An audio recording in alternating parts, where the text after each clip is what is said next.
From the campus of Yale University, this is Business Talk with Jim Campbell, nationally syndicated across the country on the Biz Talk Radio Network and coming to you from our flagship stations, Yale Radio WYBC and 1490 AM WGCH Greenwich. All talk and all business, 60 minutes of radio with leading figures from the world of business along with the business of politics and sports. An exclusive look inside the Trump White House, a presidency that's changing the rules of the game. Chaos or a method to its madness? Tonight on Business Talk with Jim Campbell, Ronald Kessler is the New York Times best-selling author of The First Family Detail, The Secrets of the FBI in the President's Secret Service, and the CIA at War, a former Wall Street Journal, Washington Post investigative reporter, where I saw he worked with Bernstein and Woodward.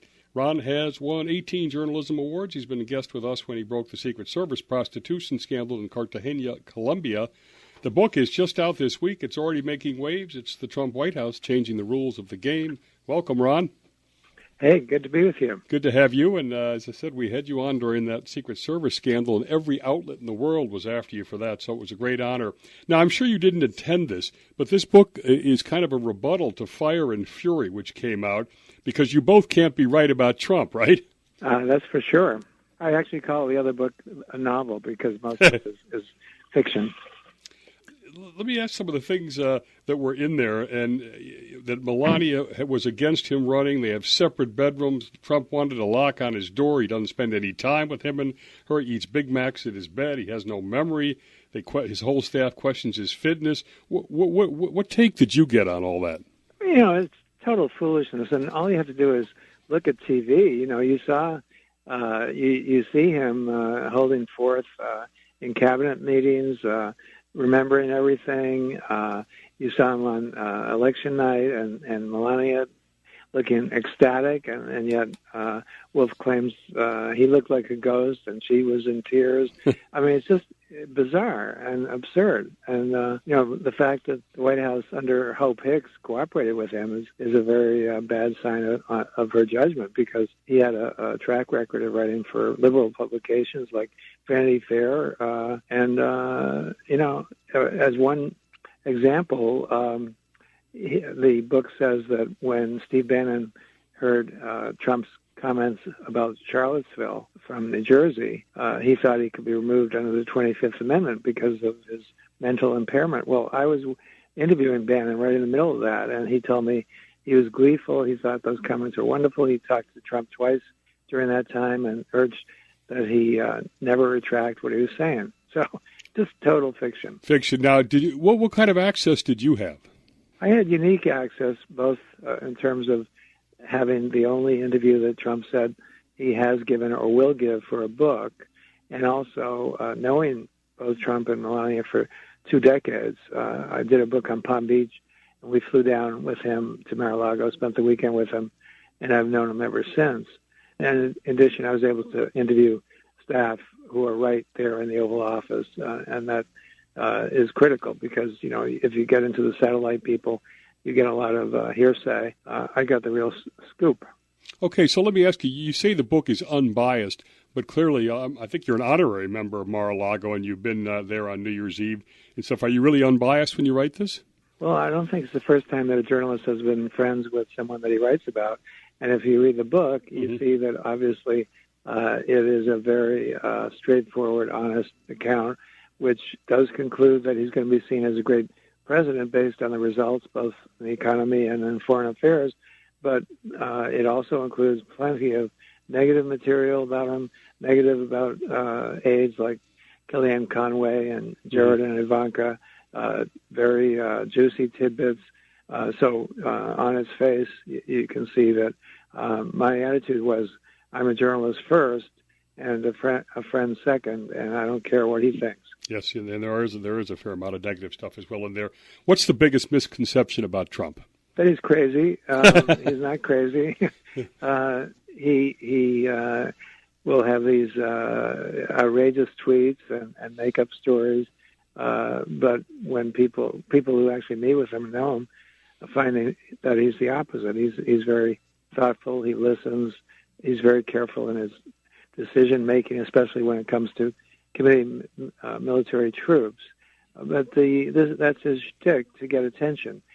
to be the center of attention every single day, both in the media and in conversation, and that enhances his power. So foreign leaders fear him, or they want to kowtow to him. CEOs want to gravitate to him, and that just makes him a stronger leader. I want to jump in fact to that. Some of the big revelations you have. You talk about the Trump. There's really two Donald Trumps. You got Norma Federer's longtime secretary at the Trump Organization. Tell us exactly what two Donald Trumps means. Norma Federer was his top aide for 26 years. When she joined the organization, there were only 7 other employees, so she knew him better than anybody on both the business and the social side. And she said that there are two Donald Trumps. The one that you see on TV makes these outrageous comments to get attention for his brand, his real estate brand, and now for his presidency. Mm-hmm. And then there's the real Donald, the insiders know, which is the opposite. As I said, very thoughtful, listens, very careful, and he didn't build this empire of worth billions of dollars by being a fool or an idiot or a clown or a bigot. So a lot of myths about him.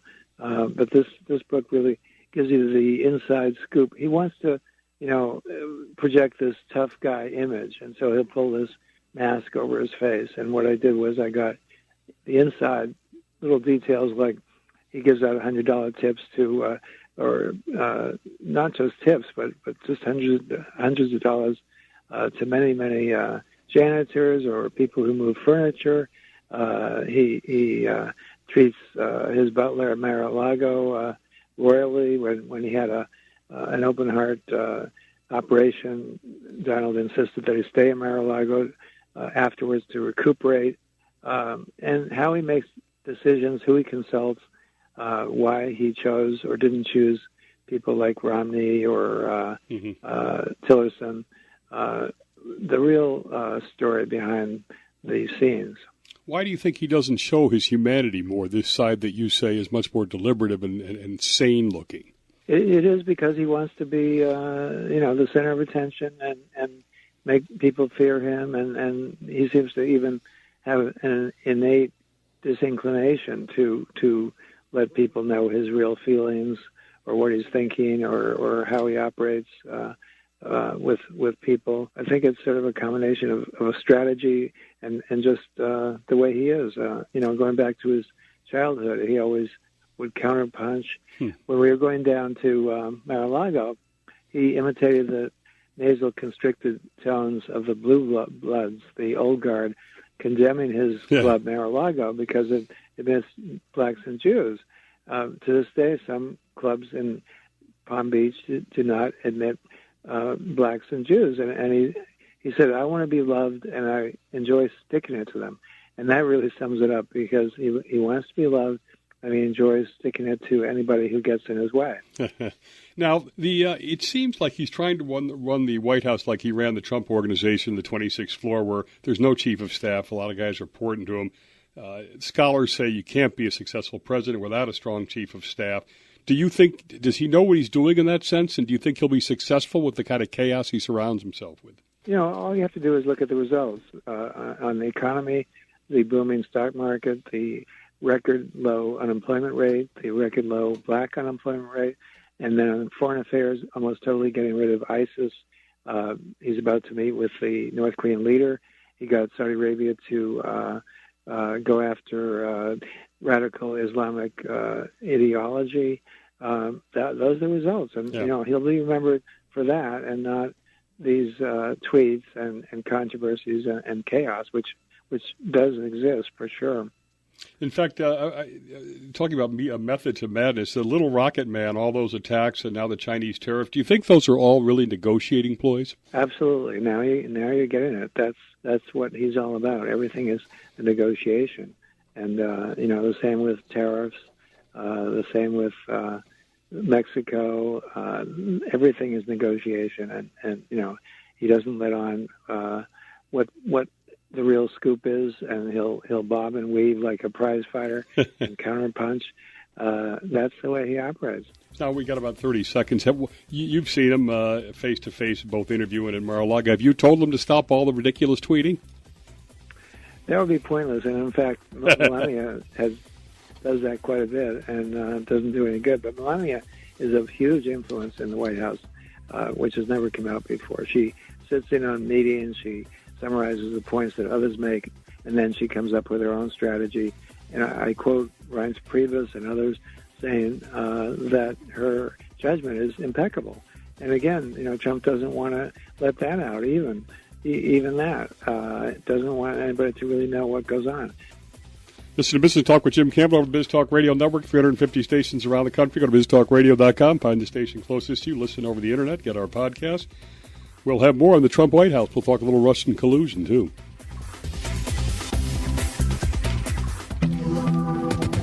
We're back with investigative reporter Ron Kessler. He had exclusive access to Trump and some of these other big revelations. This one surprised me, too. Ivanka and Jared, you call the source of the most disastrous decisions of the Trump administration. Tell us what you mean there.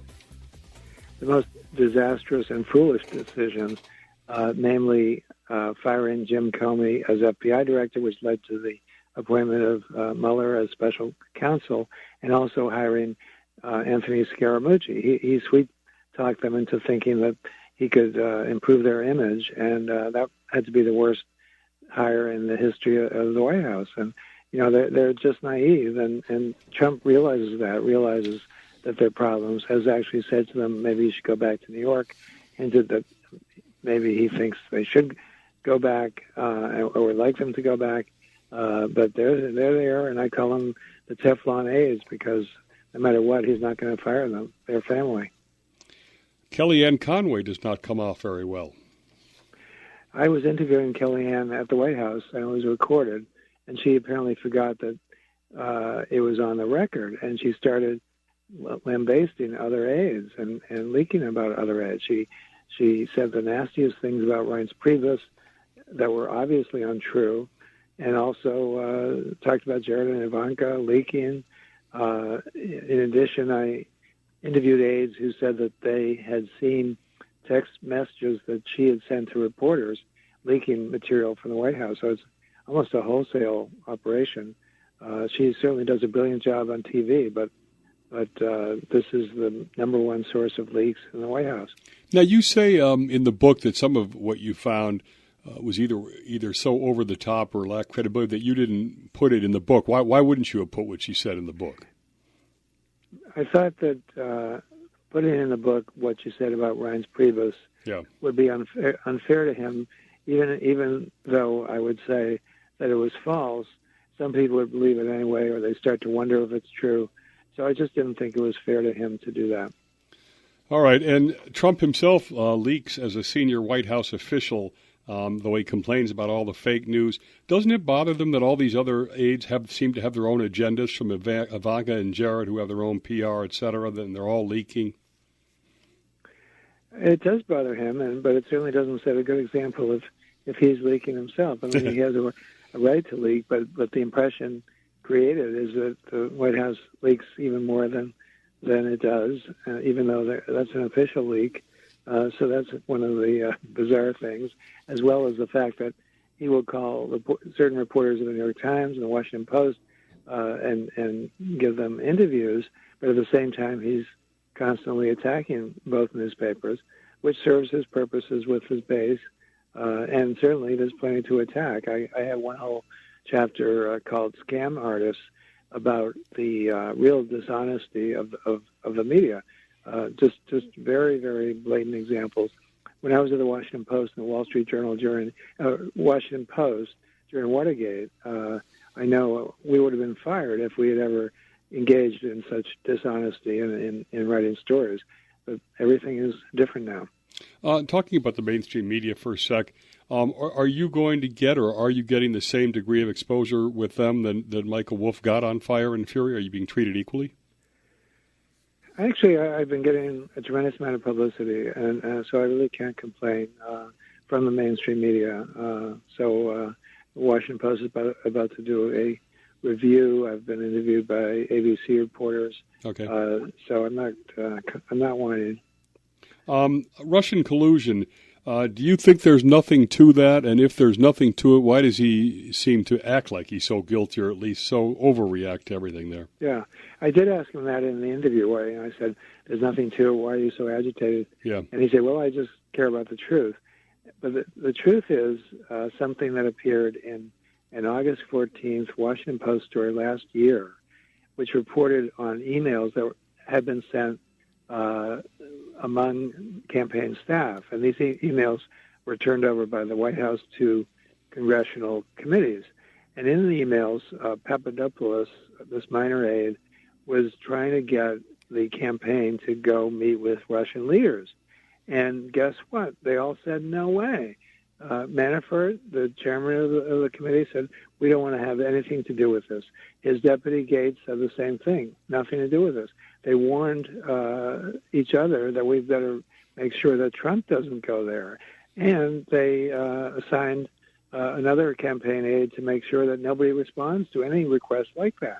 So they wanted nothing to do with Russians. Now, why would anybody, after reading those emails, have the slightest doubt about that issue? It's just incredible. And, of course, that has been totally ignored by the media, including by the Washington Post, since that story ran.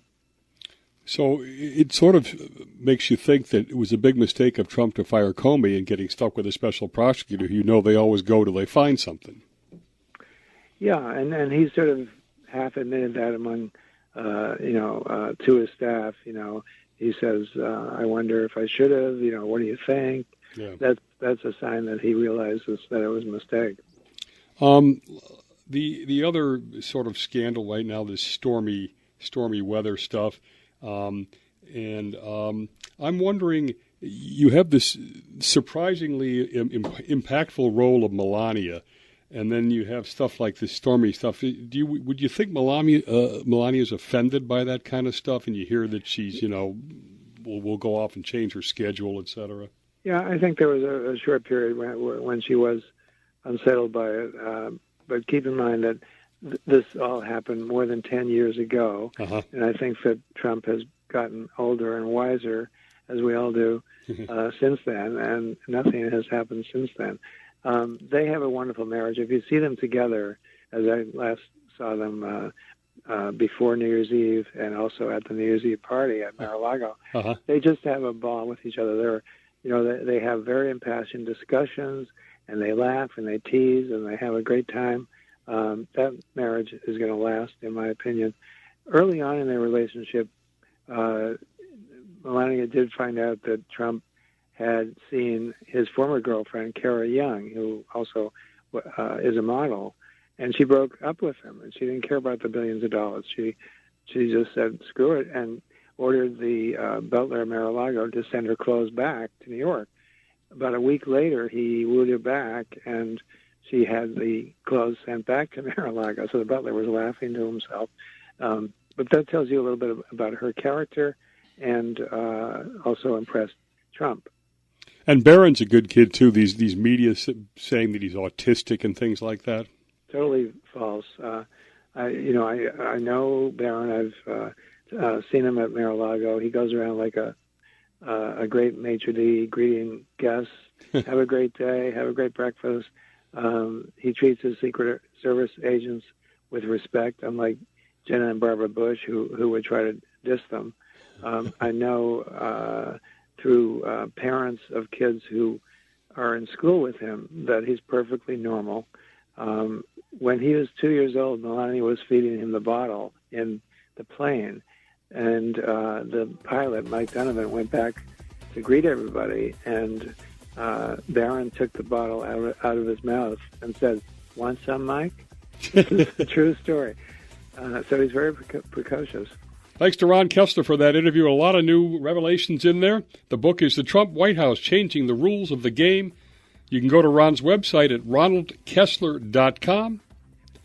Coming next, a different take on President Donald Trump.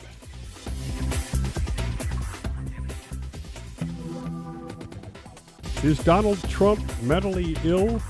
Dangerously? Dr. Bandy Lee is an assistant clinical professor in law and psychiatry at the Yale School of Medicine.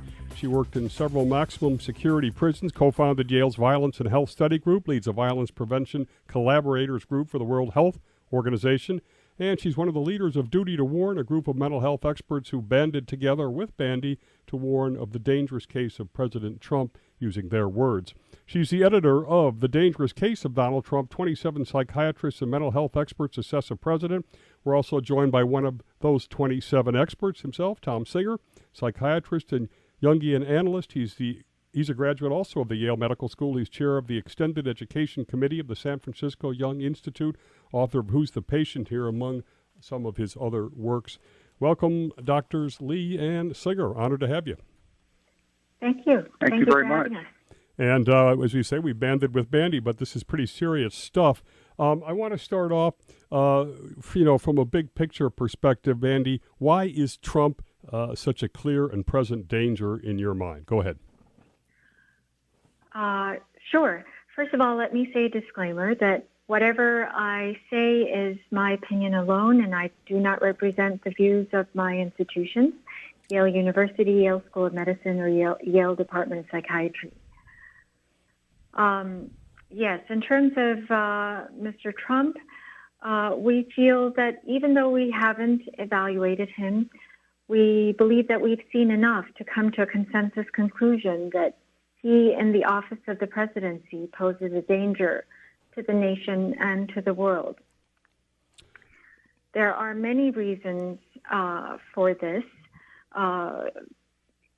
Usually when someone has a tendency for violence or destructiveness, they have a past history or a pattern.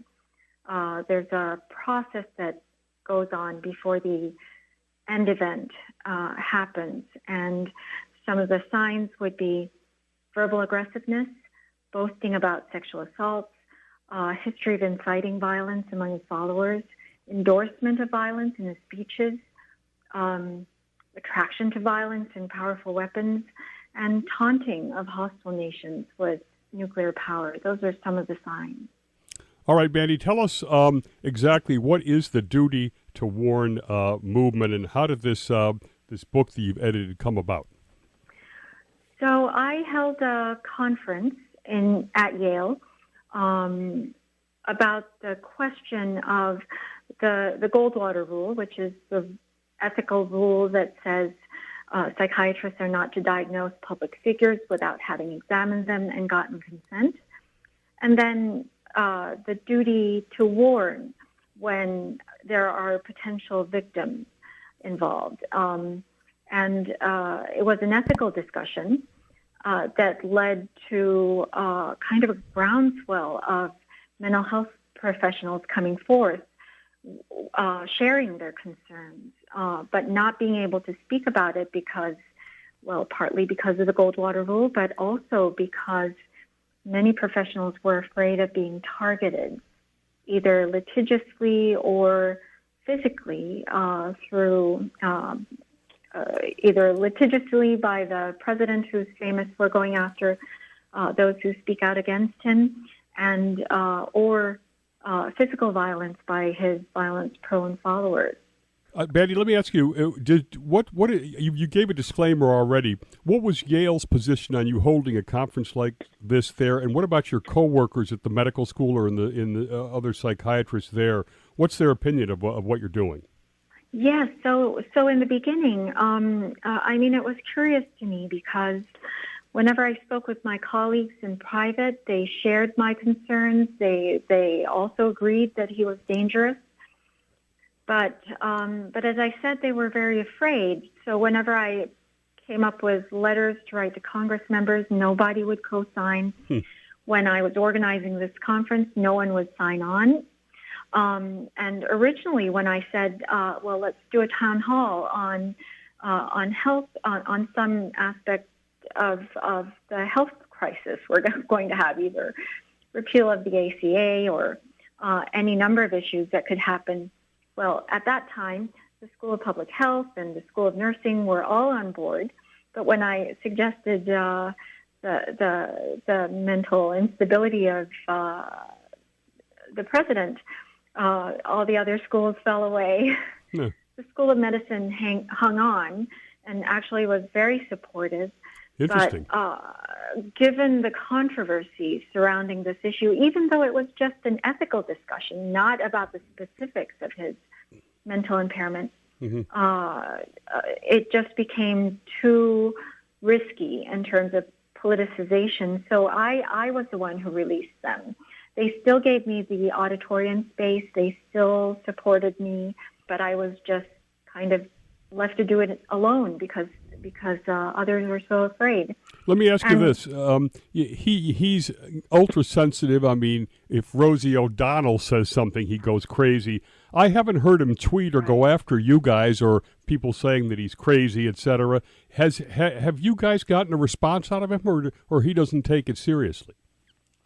I think he's trying to keep it low because some people noticed some tweets that seemed to be in direct connection with the book. For example, the day the book came out, he got 10,000 tweets about the book. Interesting. And as if he were stewing all night, at 5 a.m. the next day, he tweeted about some other book, The Art of the Donald, promoting a book, which he doesn't generally do, but he was, someone noted that seemed to be in direct response. So I think he knows not to bring attention to it.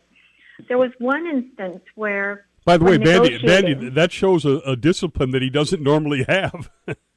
Yes, that's true. That's true. But he does this sometimes. He tries to turn it around.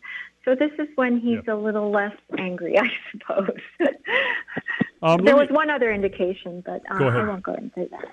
I want to ask Tom now. He's group psychology, I know, is one of his expertise. Are you guys substituting yourselves for the election results? We've certainly been accused of that. Trump is very good at saying that everything that goes against him is coming out of a sore loser mentality. But I don't think so. I think that those of us who have contributed have just been deeply disturbed by his behavior before and after he was elected. It set off all sorts of alarm signals in us, but also in the behavior of many of those who supported him. He seemed to be appealing to, as Bandy has already indicated, a kind of violent level of emotionalism and even tribalism in the country that we saw as basically destructive. So, if you're against somebody, you can be accused of being against them because you lost, which is a way of, again, distracting attention to the issues you're trying to raise. Let me ask this, and either one of you can answer, Tom or whatever. Is he a pathological liar? Is he crazy like a fox? Let me take a shot at that. But first, I want to get back to the question you raised about is can we compare Trump to Hitler? And I think you actually said, well, we don't really want to do that, or you sort of implied that was not something one should do, or he's not dangerous or malignant in the way that we think of Hitler. I think one big difference between Hitler and Trump is that I think Hitler had a plan. I think Hitler wanted to conquer the world, and I think Hitler wanted to eliminate the Jews and several other groups of people. And in that way, he was much more organized and disciplined than Trump, although quite crazy. You don't think Trump has any plan other than his insatiable ego need? They talk about Trump as being purely transactional, right? Which, as I understand it, means that what concerns him is what's happening in the moment and whether he's perceived as a winner or a loser. Exactly, yeah. And so in the health care issue, he apparently really didn't seem to understand what was at stake. He had promised that nobody would lose their health care, but that obviously meant nothing to him. And I think the only thing at the end, one just sensed that all he wanted to do was win, and it didn't matter what the actual health care policy ended up being like. So that I think for him the goal is winning in the moment, and that he doesn't appear to have, and most people around him don't think he has much of a long-term plan. You're listening to Business Talk with Jim Campbell. We're going to be back in the next segment. Is Trump prone to inciting violence and war? And keep probing our two mental health experts. Stay with us.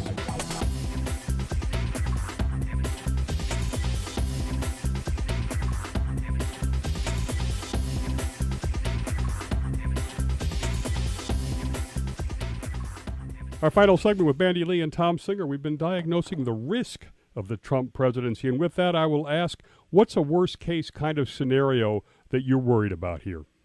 Nuclear war. That's pretty... we entered the last segment with that he really he's wired for conflict. Well, I actually would somewhat hesitate to say that he enjoys it.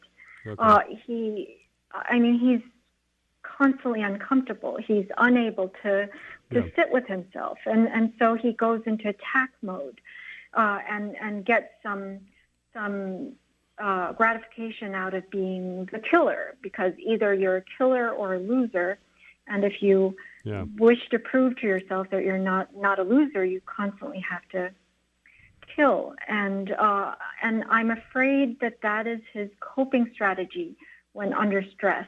And with the mounting pressures of the Mueller investigations, his falling approval ratings, accomplishments that will not be done over time, I fear that that's the mode he will get into. Now he's been playing this game for 40 years. 5,000 lawsuits, rage, fighting. Do you and been under, in his mind, life and death pressure, killer? Do you feel that he is going to be changing under the level of scrutiny and pressure in the White House, such that he'd become erratic or something? Or Trump never seems to change. Trump's going to be Trump. No, he's actually been getting far worse. In what way? In what way? Just the type of what you mentioned in terms of his going back on. Questioning whether the Access Hollywood tapes are his, right. Going back to conspiracy theories, is tweeting out violent imageries recently, asking if Joe Scarborough may be a murderer. I mean, just the imageries and thoughts and frequency of his tweets. This is someone who is falling apart, frankly. When you see somebody tweeting at 3 a.m. with typos not even fixed, and he's the President of the United States, what does that mean? Well, it's impulsivity. He's not in control of himself. Wow. Let me ask this is an unfair question, but you raised that he's unable to process information, really, to retain information, to even study.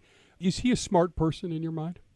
Tom, do you want to answer that, or shall I? I don't know what his IQ is. I think it would be a grave mistake to underestimate how canny he is. Mm-hmm.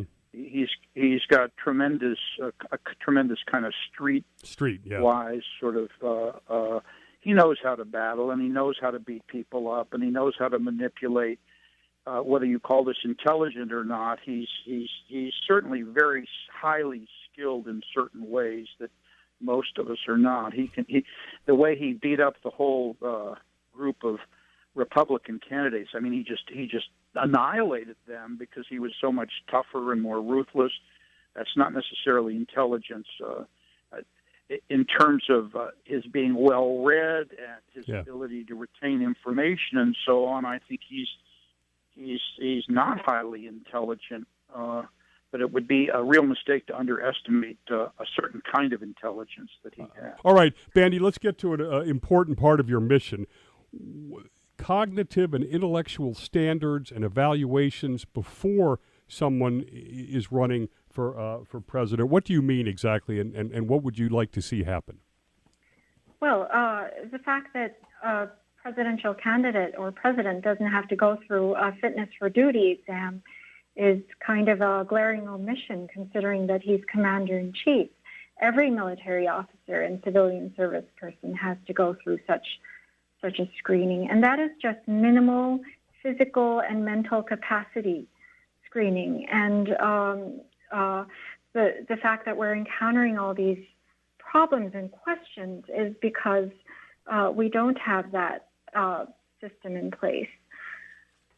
And in the case of someone being disordered in a way that may come across as being normal or their own decision making, but in fact they're profoundly impaired, those are the situations where the public will be confused.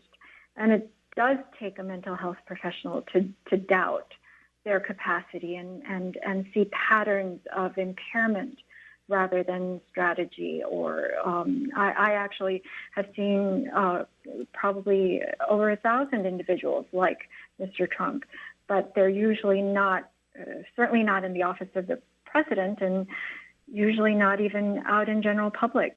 Tell us what you'd like to see happen. I mean, there's this 25th Amendment where he can be declared essentially incapacitated. It doesn't seem like that's a very realistic option with his own folks in office. There's impeachment. There's other things. What would you like to see happen? Actually, I consider this to be outside of my domain. In court testimonies, for example, when we consult with legal bodies, even unfitness for duty, disability, these are incapacity. These are legal decisions, not mental health decisions. We merely give our recommendations. And in the case of the 25th Amendment, it would be a political decision. They say it's unlikely because of the odds you would need. Right. So we're continuing to sound the warning. What lawmakers do with this, what the public does with this, I guess would be ultimately a political decision. And in 10 seconds, Tom, should this be in the hands of the voter in the next election and the delusion be over? Yes, it should, and we do have a duty to inform the public. We have an educational responsibility to inform the public based on the kinds of knowledge and experience and information we have about the dangers that he poses to us. And then it's up to the legislators and the public and the voters to decide what they want to do.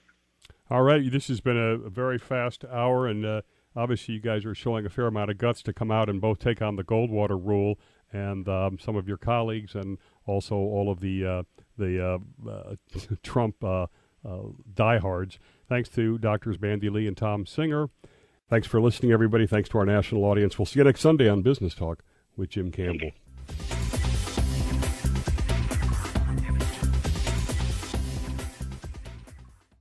Attention small business owners. Growing your business can be tough. Just when you thought you were making money, you found out that you owe the government money. And now that you owe the IRS their cut of your business profits, you may be broke. And if you don't take things seriously, you could go to jail or have your business shut down. But you do have an option. If the IRS is threatening you for unpaid taxes, call the Tax Resources Network. Their tax professionals and ex-IRS agents have over 23 years of experience dealing with the IRS, saving business owners and the self-employed millions in tax dollars. Let us negotiate with the IRS on your behalf. We may be able to reduce your tax debt for a lot less than you owe, help with the IRS audit, and even criminal investigations. If your business owes the IRS $15,000 or more and the IRS is threatening you, don't wait and let your business get shut down or worse. Call for a free consultation. Call 800-910-4980. 800-910-4980. That's 800-910-4980. Again, 800-910-4980. And welcome now to our segment 5, which is Overtime. It's exclusively for Yale Radio. We're back with mental health experts Bandy Lee and Tom Singer. We're talking about President Trump. And one of the big points they're making is the dangerousness of President Trump rather than a specific mental illness tied to that. And when we say prone to violence, are you saying that that we're at a greater risk for war with North Korea, for instance, or what do you specifically see as a threat? Is he going to use nuclear weapons? Does he have the control, or is he Nixonian? Nixon used to say, use the madman theory. I'm going to bomb him into the Stone Age as more of a as a threat as opposed to reality.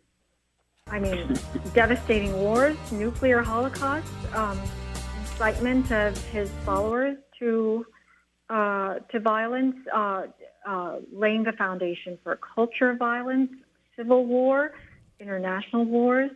Most recently, acknowledging Jerusalem as the capital of Israel. That would be another example where he's stoking violence, where it may not even have occurred. And especially with North Korea, he has escalated the situation to the maximal extent by validating and matching the belligerence of an unstable leader there himself.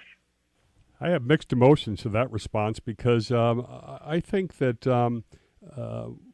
while he doesn't seem to link consequences of, that how can that help peace in the Middle East, it may have been a rather bold move in that sense. So, what do you feel about that? I mean, it seems sort of risky to say the guy is going to get us into a war. Do you feel that's what's going to happen at some point? Go ahead, Todd. I'm sorry. I just wanted to just say that I was referring to as general destabilizing situation. Okay. Go ahead, Tom. I don't characterize it as a bold move in terms of Jerusalem, although you could say that almost everything Trump does in a way is bold because he puts himself out there in a very provocative way that stirs up enormous emotion. On the other hand, what we know about the Middle East is that this is going to incite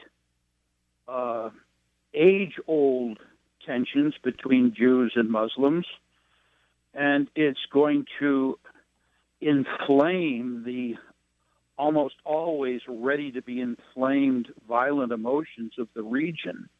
While he's sending his son-in-law, Jared Kushner, there to make peace, I don't see how this can be seen as a gesture towards making peace if that's his stated goal. It just seems to me to be the very opposite. And I think the timing is uncanny in terms of the increasing pressure that the White House is feeling from the Mueller investigation. I think it's a distraction. Oh, you mean distraction. A wag the dog kind of thing? That's right. It's a wag the dog, dangerous distraction that there will probably be riots throughout the Middle East. It will inflame anti-Semitism. In the name of being pro-Jewish, it's going to bring down a very violent reaction against Jews worldwide, most likely. So I don't see it. I see it bold, but boldly irrational and very dangerous. Okay, what about when you've got a leader of North Korea who is considered mentally ill himself, or not rational, and Trump, and you've got two of these guys who don't back down? Is that a dangerous scenario? Oh, it's danger of the highest level. Both are nuclear powers, and to heighten each other's paranoia and feeling of threat, and the weapons program for North Korea has never been this accelerated. I believe it's a direct result of Trump's bellicose words or gestures. All right. What the pairing of these two leaders reminds me of. There's an old joke when you're learning psychiatry, when you go into what used to be the large state institutions where people were chronically housed before we came up with all the medications that cleared those places out. But there were lots of people who, in these institutions, who had delusions of grandeur, including that they were Jesus Christ. And so you'd go up to one person who said he was Jesus Christ, and you'd point out to him that the guy sitting next to him also thought he was Jesus Christ. And he said, well, he's crazy. And, we're, in a way, the world's becoming a madhouse in which you have leaders calling one another crazy. And in fact, the issue may be, and I'm using crazy in a lay sense, not a technical diagnostic sense, but they're both crazy. All right, let me that makes things. Yeah, let me ask you, and you guys you both respond or whatever.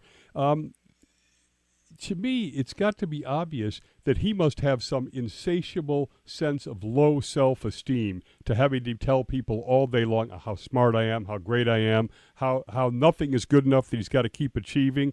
Are these daddy issues, or where is this emotional immaturity, which seems to have been frozen at like first grade, and this low self-esteem that causes him to act out such? Where is all that from? Well, it's not normal for a grown person to be acting like a child, and so it's definitely a pathological sign. It's normal for a child to be immature, but in an adult, you call it regression. So obviously something was not fulfilled while he was growing up. Maybe Tom, you can speak more to the dynamics.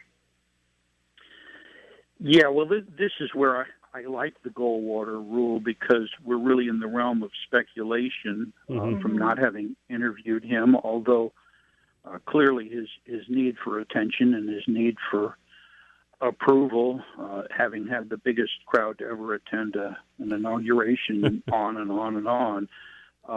There's no question that we can witness this tremendous need for adulation, and we can hypothesize that beneath that is a terrible feeling of low self-esteem or worthlessness. And one does read about how demanding and autocratic his father was, and one does also read that he had a brother who really sort of apparently collapsed under the weight of the tyrannical father and committed suicide. So you can put some pieces together, but it's highly speculative.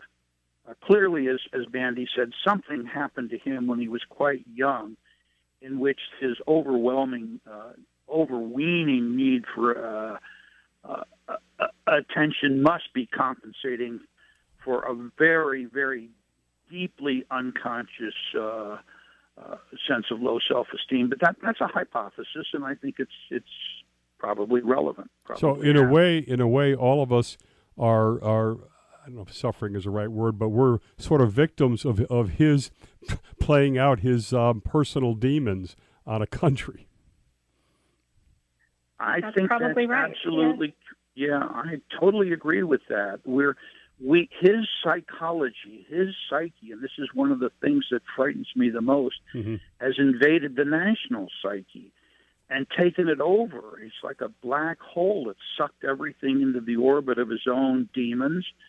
And to me, in some ways, that's the most dangerous at all, how disruptive he is to the national psyche, not just the practical dangers he poses in terms of violence to many groups of people, both domestically and internationally, but the fact that he's invaded all of us, the fact that we're having to talk about him like this is an invasion.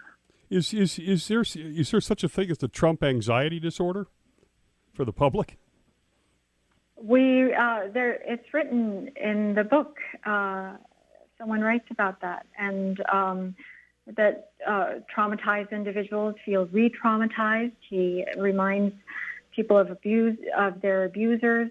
Those without symptoms in the past develop new onset symptoms, and we did give that the name of Trump anxiety disorder.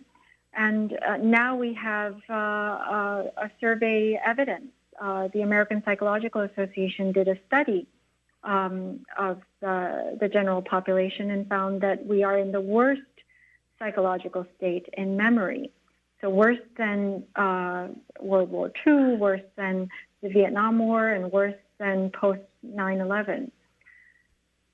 Tom, so do you think that Trump reflects the group, or the group reflects Trump? Is Trump a sign of where this country is headed, sort of in short term, narcissistic, get what I can kind of mentality? Is he sort of the natural outgrowth of that, and we have ourselves to blame in part? I do believe that. I believe that that we are a narcissistic society. We've been encouraged through our consumerism and advertising that when we need something or we have an urge, we have the right to have it fulfilled immediately. all of our advertising really is based on that we're good enough and we deserve a Coca-Cola or whatever it is that we want in the moment. We deserve it, and so there's a kind of collective appeal to fulfilling our needs instantaneously without delaying gratification. I also think, even more seriously than that, at the level of the national psyche, if there is such a thing, I think it's in a state of profound woundedness. I think many different groups in this country, on the right, in the left, the middle class, are deeply threatened with a sense that they're going to lose. We, whatever group we belong to, are going to lose our place in the world. And these threats are from within and abroad. China, of course, it's supposed to be the 21st century. It's supposed to be the Chinese century. So I think that we are very endangered as a society, and I think unconsciously, at least, we're very aware of that. And one of the reasons I think Trump's appeal has been so great, and even the slogan "Make America Great Again" is appealing to a sense that we're not great, that as a society we're injured and on a downhill course. So if you say there's such a thing as a collective psyche, which I believe in very deeply, I think Trump is as much an expression and symptom of that endangered national psyche as he is causing it. In fact, he's probably more a symptom of it than the cause of it. You know what's interesting, Tom, too, is that if you look at it, and there's obviously a lot of people, this whole working class folks that haven't had a real raise in 25 years and are in some ways desperate, right? And he's played into that brilliantly. But you know what? At the end of the day, it's no different than the way he sold Trump University as a dream to people with no money. Well, he's a huckster, and he's a brilliant marketing guy. Yeah, and he's really good at selling whatever brand it is that he wants, including the Trump brand. That's really his specialty, and that's actually his genius. And that's where the pathological line comes in. He certainly wouldn't characterize it as that, but he will sell anything. He will exaggerate and give hyperbole to anything, and the truth doesn't mean anything to him. And again, I think this is not just about Trump. Mm-hmm. This is about a society that's lost its mooring in terms of being able to separate out illusion and reality. And fake news. Fake news is all about our inability or unwillingness to take the time and the energy and the effort to inform ourselves about complicated issues. Yeah, you know what? Also, you say in the book, you call it, you say that celebrity culture has plunged us into a moral void, which I'll let you talk about. But look at where we are. Our president is a reality TV star. Yeah, I think this is really from Christopher Hedges' work that I'm quoting there, who wrote a wonderful book called The Empire of Illusion, the End of Literacy and the Triumph of Spectacle. He wrote that in 2008. And if you break that title down, The Empire of Illusion, well, this battle about fake news or what's true or real, the country's divided about that. At least 30 or 40% believe that that it's fake news and everything Trump says is real. When a society no longer can agree on the facts about something, that's a dangerous state in itself. And part of Trump's danger, he's fueling our increasing inability to distinguish illusion from reality. We don't. Excuse me, go ahead. Yeah, well, I was going to say, that leads me to ask, and Bandy, you can answer if you want. You just said a difference between illusion and reality. Does Trump suffer from delusions himself? I mean, when he says it's the biggest, inauguration ever, does he actually believe that, or he's just trying to play to his 35% again? Well, given that a lot of what he says and his misleading statements don't actually benefit him, speaks to there not really being strategy, and that he really has an overwhelming need to believe those things. As to whether Interesting. he absolutely believes them, as to the point of coming to the point of delusion, yes, there are some indications that he does, especially lately. He's been going in and out of psychosis. That's what does that mean? So explain what that means. In and out of psychosis. That's losing touch with reality.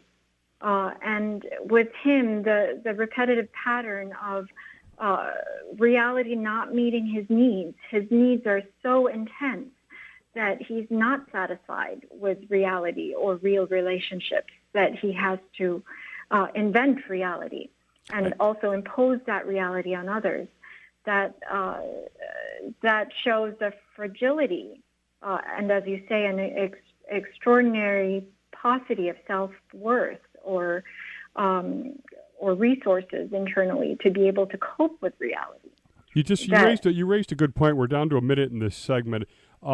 This insatiable nature, he's achieved an unbelievable accomplishment to come from nowhere to be the president of the United States, yet he seems still to be full of rage all the time and just not even enjoying himself. Sure, yes. So you become rageful when reality doesn't match what you need, when people are not whom you need. And that's why he also becomes paranoid and isolates himself. Nothing can really quench that need. It's so deep-seated. So I've just become... he didn't come from nothing. He started off with $10 or $20 million, and his father was a very successful real estate guy. Yes. So he had a heads up on an awful lot of people. And actually, this may not make sense, but I think he is enjoying himself at some level because he's wired for the game. He's wired for the hunt. He's wired for the conflict. He thrives on it. This is his medium. This is what he's been doing all of his life, is getting into terrible fights and blaming other people. And he loses a lot, but he wins big sometimes. So wow. I think he is enjoying himself at some level. Although that's a good way to end this segment. It's been a very fast hour, and obviously you guys are showing a fair amount of guts to come out and both take on the Goldwater rule, and some of your colleagues, and also all of the Trump diehards. Thanks to Drs. Bandy Lee and Tom Singer. And their book again, The Dangerous Case of Donald Trump, 27 Psychiatrists and Mental Health Experts Assess a President. This has been Forensic Talk with Jim Campbell. Our podcast at WGCH.com. You can go to YouTube and search Forensic Talk with Jim Campbell or Park City Productions 06604, and we'll see everybody again next Monday evening for another edition of Forensic Talk with Jim Campbell. Where are you? Empress, me in the street. So me eat, me not cheat. Yeah, right. You told me that you loved me, but you got me waiting